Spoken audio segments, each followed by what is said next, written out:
প্রিয় বন্ধুরা, নবীজি সাল্লাল্লাহু আলাইহি ওয়াসাল্লামকে হত্যা করতে গিয়ে সুরাকা ইবনে মালিক কি অলৌকিক ঘটনা দেখেছিলেন এবং শেষে এর সাথে কি ঘটেছিল, অসাধারণ একটি ঘটনা আপনাদের বলতে চলেছি, যা শুনলে নবীজির প্রতি ভালোবাসা আরও বেড়ে যাবে। সুরাকা ইবনে মালিক ছিলেন সেই ব্যক্তি যে আমাদের রাসূল সাল্লাল্লাহু আলাইহি ওয়াসাল্লামকে হত্যা করতে চেয়েছিল। সুরাকা ইবনে মালিকের পুরো নাম সুরাকা ইবনে মালিক ইবনে জুশুম। সেই সময় হজরত মুহাম্মদ সাল্লাল্লাহু আলাইহি ওয়াসাল্লামের উপর কুরাইশদের অত্যাচারের মাত্রা দিন দিন বেড়েই চলছিল। তখন মহান আল্লাহ তাআলার পক্ষ থেকে নির্দেশ আসে মদিনায় হিজরত করার। আল্লাহর আদেশ মোতাবেক গভীর রাতে হজরত মুহাম্মদ সাল্লাল্লাহু আলাইহি ওয়াসাল্লাম ও তাঁর সঙ্গী হজরত আবু বকর রাদিয়াল্লাহু তাআলা আনহুকে সঙ্গে নিয়ে বেরিয়ে পড়েন মদিনার উদ্দেশ্যে। মুহূর্তেই এই কথাটি কুরাইশদের মাঝে ছড়িয়ে পড়ে মুহাম্মদ সাল্লাল্লাহু আলাইহি ওয়াসাল্লাম গোপনে মক্কা ছেড়ে চলে যাচ্ছেন। মক্কা ও মদিনার মাঝে কয়েকটি গোত্র বাস করত। তখন কুরাইশ নেতা গোত্রের মাঝে ঘোষণা করেন যে হজরত মুহাম্মদ সাল্লাল্লাহু আলাইহি ওয়াসাল্লামকে জীবিত অথবা মৃত ধরিয়ে দিতে পারবে তাকে 100 উট পুরস্কার দেয়া হবে। এই কথা শুনে একদল লোক বেরিয়ে পড়ে হজরত মুহাম্মদ সাল্লাল্লাহু আলাইহি ওয়াসাল্লামের খোঁজে। তাদের মধ্যে একজন ছিলেন সুরাকা ইবনে মালিক। 100 উটের কথা শুনে তার মধ্যে লালসার আগুন জ্বলে উঠল। সুরাকা বর্ম পরিধান করে তীর, ধনুক এবং ধারালো তলোয়ার সঙ্গে নিয়ে ঘোড়ার পিঠে করে রওনা হলেন। সুরাকা মুহাম্মদ সাল্লাল্লাহু আলাইহি ওয়াসাল্লামের পদচিহ্ন অনুসরণ করে এগিয়ে যেতে থাকলেন। সুরাকা সামনে এগিয়ে চলল।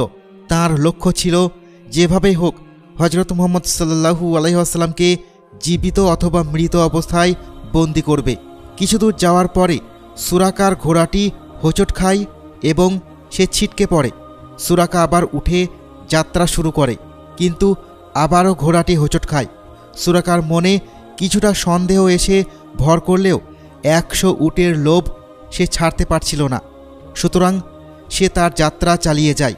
যখন সুরাকা হজরত মুহাম্মদ সাল্লাল্লাহু আলাইহি ওয়াসাল্লাম ও তার 2 ভ্রমণ সঙ্গীর নিকটে গিয়ে পৌঁছালো, তখন সে তাদের লক্ষ্য করে ধনুক তাক করল, কিন্তু সঙ্গে সঙ্গে তার হাত অসাড় হয়ে গেল।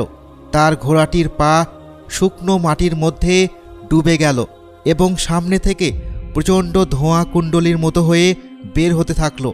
সে আর কিছুই দেখতে পাচ্ছিল না। সুরাকা বুঝতে পারল সে কোনো সাধারণ মানুষকে ধরার জন্য আসেনি। তার চারপাশে রয়েছে বিশেষ কোনো শক্তি যা তাকে রক্ষা করছে। সুরাকা নিজের ভুল বুঝতে পেরে মহানবী সাল্লাল্লাহু আলাইহি ওয়াসাল্লামের ক্ষমা প্রার্থনা করল এবং তার কাছে এই অবস্থা থেকে মুক্তির জন্য দোয়া প্রার্থনা করল। মহানবী সাল্লাল্লাহু আলাইহি ওয়াসাল্লাম সুরাকাকে ক্ষমা করে দিলেন এবং আল্লাহ তাআলার নিকট তার মুক্তির জন্য দোয়া করল। অতঃপর সুরাকা স্বাভাবিক অবস্থায় ফিরে এলো। সুরাকা ফিরে যাওয়ার জন্য অগ্রসর হলো, কিন্তু যাওয়ার আগে হজরত মুহাম্মদ সাল্লাল্লাহু আলাইহি ওয়াসাল্লামকে বললেন, আল্লাহর কসম, হে মুহাম্মদ, আমি নিশ্চিতভাবে জানি শীঘ্রই আপনার দিন বিজয়ী হবে।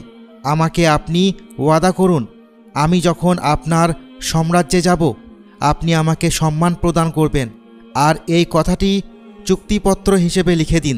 রাসূল সাল্লাল্লাহু আলাইহি ওয়াসাল্লাম আবু বকরকে লিখতে বললেন। তিনি একখণ্ড হাড়ের উপর কথাগুলো লিখে সুরাকার হাতে দিলেন। এবার সুরাকা প্রস্থানের জন্য অগ্রসর হলেন। ঠিক তখনই রাসূল সাল্লাল্লাহু আলাইহি ওয়াসাল্লাম বলে উঠলেন, হে সুরাকা, কেমন হবে সেই দিন যেদিন তোমার হাতে কিসরার বালা এবং রাজকীয় পোশাক পরিধান করবে? সুরাকা বিস্মিত হয়ে যায়। সে যেন নিজের কানকে বিশ্বাস করতে পারছিল না। কিসরা ইবনে হরমুজ ছিলেন পারস্যের সম্রাট, তখনকার সময়ে সবচেয়ে প্রভাবশালী ব্যক্তিদের মধ্যে একজন।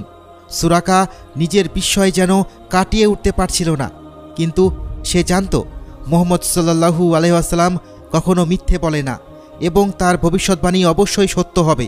সুরাকা ফিরে আসলো। ফিরতি পথে সে অন্যান্য গোত্রের লোকেদের দেখতে পেল যারা মুহাম্মদ সাল্লাল্লাহু আলাইহি ওয়াসাল্লাম ও তার সঙ্গীদ্বয়ের খোঁজ করছিল। সুরাকা তাদের উদ্দেশ্যে বলে, তোমরা ফিরে যাও, আমি এই অঞ্চলে বহুদূর তাদের খোঁজাখুঁজি করেছি কিন্তু পাইনি। তার কথা শুনে লোকেরা ফিরে গেল। সময় দ্রুত পেরিয়ে যায়। তখন ইসলামী খেলাফতের দায়িত্ব হজরত উমর রাদিয়াল্লাহু তাআলা আনহুর উপর। তার সেনাবাহিনী পারস্য জয় করে। পারস্যের রাজপ্রাসাদ থেকে বিপুল পরিমাণে ধনসম্পদ মক্কায় নিয়ে আসে। সমস্ত ধনসম্পদ খলিফা উমর রাদিয়াল্লাহু তাআলা আনহুর সামনে পেশ করা হয়। তিনি অবাক হয়ে যান, কারণ সেখানে ছিল কিসরার মণিমুক্ত খচিত মুকুট, বালা, মুক্তার হার এবং সোনা জড়ি দেওয়া পোশাক। হজরত উমর রাদিয়াল্লাহু তাআলা আনহু রাসূল সাল্লাল্লাহু আলাইহি ওয়াসাল্লামের করা ভবিষ্যৎবাণী সম্পর্কে অবগত ছিলেন। তিনি সুরাকাকে ডেকে পাঠালেন। এরপর তাকে নিজ হাতে পরিয়ে দিলেন জামা, পায়জামা, জুতা। কাঁধে ঝুলিয়ে দিলেন কিসরার তরবারি, কোমরে বাঁধলেন বেল্ট, মাথায় মুকুট এবং হাতে পরালেন সেই বালা। সুরাকা 100 উটের লোভে পড়ে ধাওয়া করেছিলেন রাসূল সাল্লাল্লাহু আলাইহি ওয়াসাল্লামকে, এমনকি তাকে মেরে ফেলার জন্য প্রতিজ্ঞাবদ্ধ ছিলেন। কিন্তু মহান আল্লাহ তাআলার ভিন্ন পরিকল্পনা ছিল। তাই তো তিনি হেদায়েত দান করেছিলেন সুরাকা ইবনে মালিককে, সেই সঙ্গে দান করেছিলেন সম্মান। সুবহানাল্লাহ।